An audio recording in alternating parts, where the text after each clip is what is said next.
دالا المهندس اتطلقت، ايه الحكاية؟ بعد ستوري نشرتها دالا المهندس بتقول فيها: تم طلاقي رسميا بتاريخ اليوم، الحمد لله وربنا يعوضني كل خير.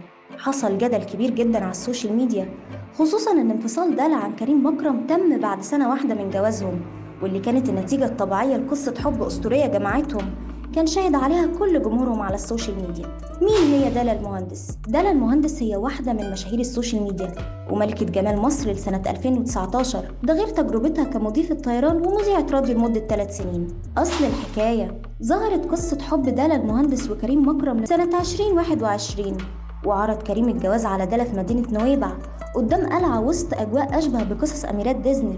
وافقت دالا على طلب جواز كريم، وحصلت خطوبتهم في نفس السنة 2022. اتجوزت دالا وكريم في حفل زفاف أسطوري اتوصف بأنه واحد من أهم حفلات الزفاف اللي حصلت في مصر، لحد ما فاجئتنا دالا بخبر انفصالها من كريم في يوليو 2023. طلاق لأسباب غامضة.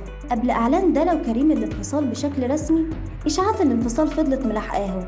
في بداية الحكاية هم لا أكدوا ولا حتى نفوا، لحد ما دالا نزلت ستوري بتأكد فيها خبر انفصالها.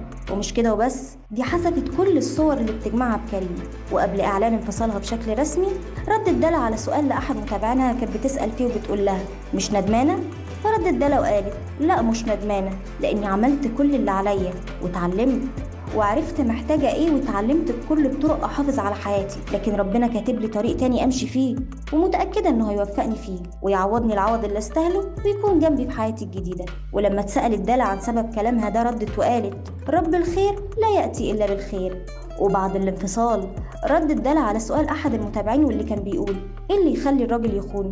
فقالت دالا: اسباب كتير، بس اهمها واشهرها سبب زي طلاق كابلز مشهورين، ومنهم شاكيرا وبيكيه وانجلينا وبراد بيت، وهو ان الراجل لما بيحس انه اقل من الست اللي مرتبط بيها وهي ناجحة اكتر منه، مهما كان هو ناجح بس هي اعلى ولو حاجة بسيطة، ده بيعمل عنده عقدة نفسية بتخليه يدور على حد قليل قوي يحسسه انه ليه قيمة وانه راجل، فبيروح يدور في الزبالة.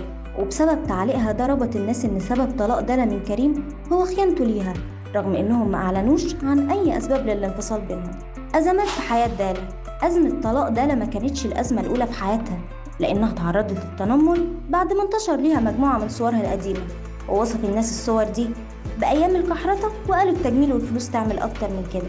لكن دالا ردت على التعليقات دي وقالت: أيوة يا جماعة، دي دالا ودي دالا، لكن الفرق إن زمان كنا متكحرتين شوية وعندنا أمراض مزمنة،